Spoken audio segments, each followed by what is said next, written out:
General properties of interhalogen compounds.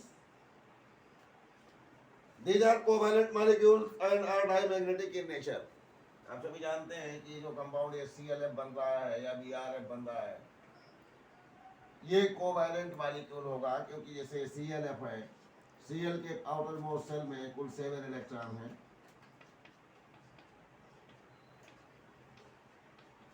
और fluorine के outer most shell में भी 7 इलेक्ट्रॉन हैं.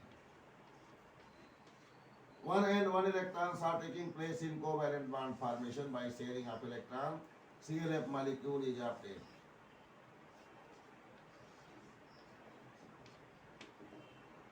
ध्यान देकर के एक बात समझ लें कि Cl और फ्लोरीन दोनों की इलेक्ट्रोनेगेटिविटी अलग है. फ्लोरीन की इलेक्ट्रोनेगेटिविटी 4.0 है और Cl की इलेक्ट्रोनेगेटिविटी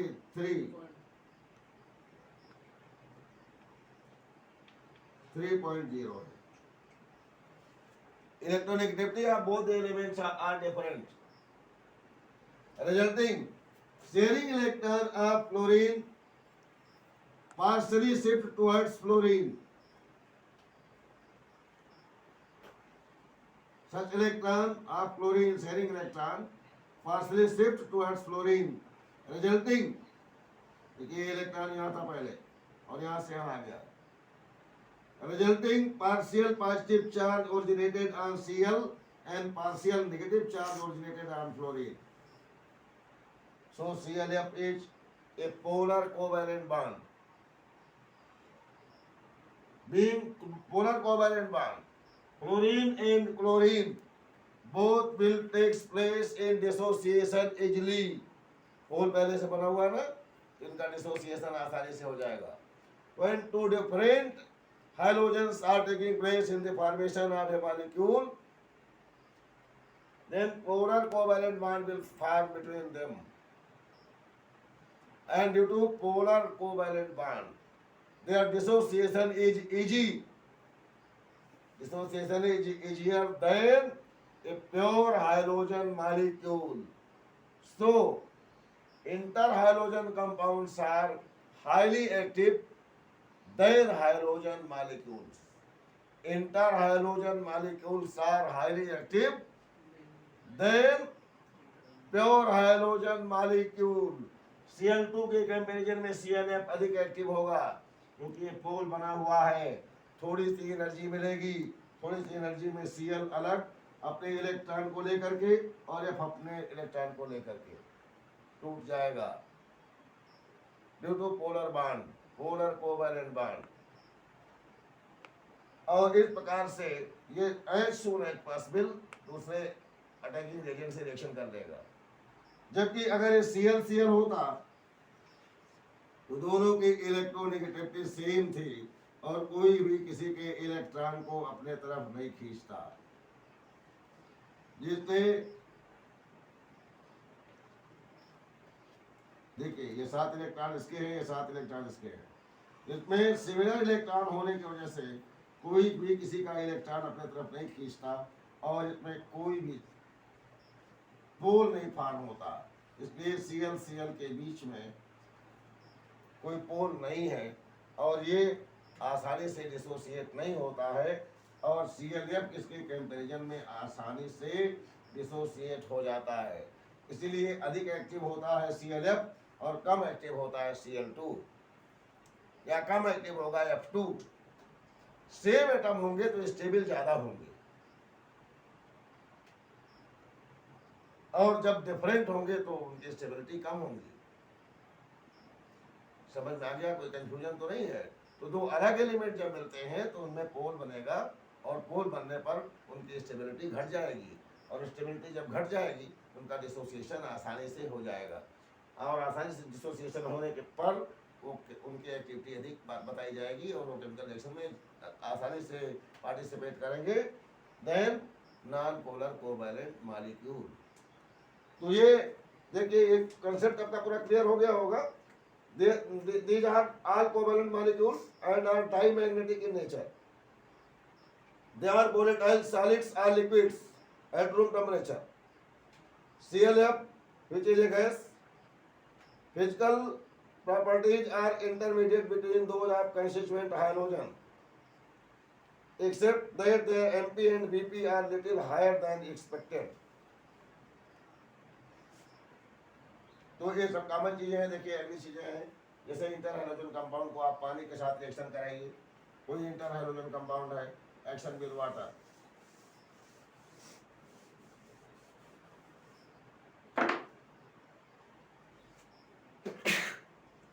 ये ClF है, इंटर हाइड्रोजन कंपाउंड है, पानी के साथ आप रिएक्शन करा रहे हैं, ये HF बन जाएगा,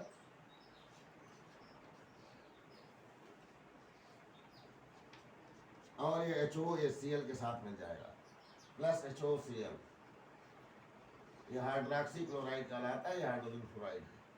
इस प्रकार से ये जरूरी नहीं कि ClF हो, आप कोई भी X डैश लिख लीजिए और पानी के साथ में आप ये रिएक्शन कराएंगे तो इसका डिसोसिएशन इसी प्रकार से होता है। ज्यादा इलेक्ट्रोनेगेटिव जो है वो आप राइट हैंड पे लिखते हैं, कम इलेक्ट्रोनेगेटिव को लेफ्ट हैंड पे लिखते हैं, अधिक इलेक्ट्रोनेगेटिव इस H के साथ जाकर के HX बना लेगा, ये बनेगा HX डैश, और ये HOX। ये अगर Cl है तो ये F है, Cl है तो ये Br है, तो Br इसके साथ आएगा, कोई दिक्कत तो नहीं है। Br और Cl, तो Br और Cl मिलेंगे, देखिए BrCl इस प्रकार से लिखा जाता है। कम इलेक्ट्रोनेगेटिव जो है, आप जानते हैं कि ऊपर से नीचे आने पर इलेक्ट्रोनेगेटिविटी क्रमिक रूप से घटती है, तो ऊपर जो नीचे के एलिमेंट है वो इलेक्ट्रोपॉजिटिव है, वो हमेशा लेफ्ट हैंड पे लिखे जाएंगे, और जो ऊपर के एलिमेंट है पीरियोडिक टेबल में एक ग्रुप में, उनको हमेशा राइट हैंड पे लिखा जाएगा। और जो राइट हैंड पे लिखा जा रहा है H के साथ, जो लेफ्ट हैंड पे लिखा जा रहा है वो ये लेफ्ट हैंड पे लिखा हुआ है, ये इसके साथ। इस प्रकार से केमिकल रिएक्शन पार्टिसिपेट होगी। Any problem? तो ये इसी पर आधारित आप देखिए ये क्वेश्चन आगे दिया गया है, इंडेक्स क्वेश्चन। एक पहले तो यहाँ पर दिया गया है deduce the molecular shape of BrF3 on the basis of BsE-PR theory, valency shell electron pair repulsion theory के आधार पर। पिछले साल पढ़ा आपने। Central atom Br has 7 electron in the valency shell, हमने अभी आपको समझा दिया है कि 7 इलेक्ट्रॉन्स है आयोडीन में। वो आप आयोडीन की बात कर रहे हैं तो 5s2 5p5, तो 5s में जो 2 इलेक्ट्रॉन है और 5p में जो 5 इलेक्ट्रॉन है, एक अनपेयर्ड इलेक्ट्रॉन है और बाकी पेयर्ड इलेक्ट्रॉन है। देखिए एक्सप्रेस किया गया है, ये ब्रोमीन है, और अगर ब्रोमीन की बात किया गया है कि BrF3 बनाया गया है तो उसमें 4s में होगा 4s2 4p5, कोई दिक्कत तो नहीं है। तो जो Br में दो पेयर्ड इलेक्ट्रॉन है और 3 अनपेयर्ड इलेक्ट्रॉन F3 के लिए, इस तरह से समझिए इस क्वेश्चन को। अभी पहले जो समझाया गया BrF3, ये Br है और इसका इलेक्ट्रॉनिक कॉन्फ़िगरेशन बनाएंगे तो आपको मिलेगा 4s2 4p5 और 4d0। तो कॉन्फ़िगरेशन अभी पहले बताया गया, ये 4s में आपने देखा कि 4s में 2 इलेक्ट्रॉन हैं जो पेयर्ड हैं, 4p में 5 इलेक्ट्रॉन्स हैं, 4s2 और 4p5।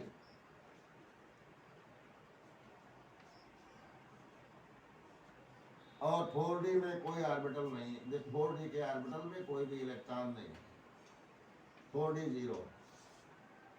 लेकिन जब आप 3 की स्टेज ला रहे हैं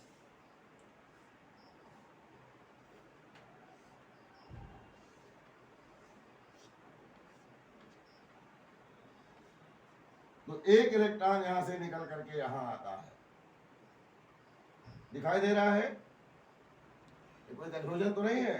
तो ये ऑर्बिटल यहां से यहां और ये यहां से यहां, तो रिजल्ट ये होता है कि 4p5 की जगह 4p4 हो जाता है, 4d0 की जगह 4d1 हो जाता है। 3 unpaired electrons are present and 2 orbital are double bond. देखिए ये है आपका ब्रोमीन और इसमें 2 ये पेयर्ड इलेक्ट्रॉन है, एक p का है और एक इलेक्ट्रॉन ये देखिए एक ऑर्बिटल s का है, दिखाई दे रहा है। तो valency shell electron pair repulsion theory की बात की गई है। ये ऑर्बिटल, एक ऑर्बिटल ये Br के साथ में आपसे बात की गई है, किसकी बात की गई है कि Br at 3, तो एक फ्लोरीन यहाँ पे और दूसरा फ्लोरीन ये और तीसरा फ्लोरीन एटम यहाँ पे। Valency shell electron pair repulsion theory में आपका एक कंसेप्ट क्लियर किया गया था कि जो ये इलेक्ट्रॉन पेयर होते हैं वो एक दूसरे को, यहाँ भी इलेक्ट्रॉन पेयर ही है, एक इलेक्ट्रॉन Br का है, एक इलेक्ट्रॉन फ्लोरीन का है, एक इलेक्ट्रॉन Br का है, एक फ्लोरीन का है, एक इलेक्ट्रॉन Br का और एक इलेक्ट्रॉन फ्लोरीन का। तो ये जो इसको कहते हैं लोन पेयर और इसको कहते हैं bond pair. Lone pair and lone pair and bond pair and bond pair ये कहलाता है। LP एंड BP शॉर्ट में कहते हैं। लोन पेयर बॉन्ड पेयर में जो रिपल्सन होता है वो रिपल्सन इस प्रकार से होता है कि इससे जो फोर्स ऑफ रिपल्सन है वो LP और BP के बीच में वो कम से कम हो, जिससे कि मॉलिक्यूल स्टेबल फॉर्म में रह सके। कंसेप्ट क्लियर हो गया। और इस तरीके से ये जो स्ट्रक्चर दिया गया ज्योमेट्री, लोन पेयर और बॉन्ड पेयर कहाँ से आए ये कंसेप्ट आपका क्लियर कर दिया गया। और इस प्रकार से लोन पेयर और बॉन्ड पेयर के बीच में इस प्रकार से अरेंजमेंट होती है, ज्योमेट्री होती है, जिससे कि फोर्स ऑफ रिपल्सन कम से कम हो सके। यही VSEPR थ्योरी का कंसेप्ट है। शॉर्ट में आपको बताया गया और बाकी VSEPR थ्योरी आपने पिछले साल पढ़ रखा है, पूरा एक्सप्लेनेशन दिया गया है, ये सोल्यूशन है। कोई दिक्कत होती है तो आप कंसल्ट कर सकते हैं कि क्योंकि पूरा कंसेप्ट क्लियर कर दिया गया। यूजेज की बात की गई है यहाँ पे। जो इंटर हाइड्रोजन कंपाउंड्स हैं इनका यूज नॉन एक्वस सॉल्वेंट के रूप में होता है। Inter hydrogen compounds are very useful fluorinating agent. ClF3Br are used for the production of UF6। UF6 जो है, जब हम यूरेनियम का मेटलर्जी करते हैं तो वहाँ पे फ्लोरीन का यूरेनियम से रिएक्शन करके एक मॉलिक्यूल, न्यूट्रल मॉलिक्यूल के फॉर्म में बना करके हम यूरेनियम को एक्सट्रैक्ट करते हैं। यूरेनियम एक रेडियोएक्टिव सब्सटेंस है, तो उसको स्टेबल मॉलिक्यूल बना करके हम उसे एक्सट्रैक्ट करते हैं। Why is ICl more reactive than I2? ये क्वेश्चन बता दिया गया कि ICl जो होता है वो पोलर होता है और I2 नॉन पोलर होता है, अभी एक्सप्लेन किया गया। Due to such reason, ICl is more reactive than I2. I2 is non-polar molecule and ICl is polar molecule, and polar molecules are more active than non-polar molecules. Due to such reason, ICl is more reactive than I2. इस प्रकार से inter hydrogen compound के साथ साथ ये 7th group में आपका over हो गया। और ग्रुप 18 जिसे आप 8th A भी कहते हैं और 0 ग्रुप भी कहते हैं, उसे हम लोग अगले दिन पढ़ते हैं। Thank you very much. See you again.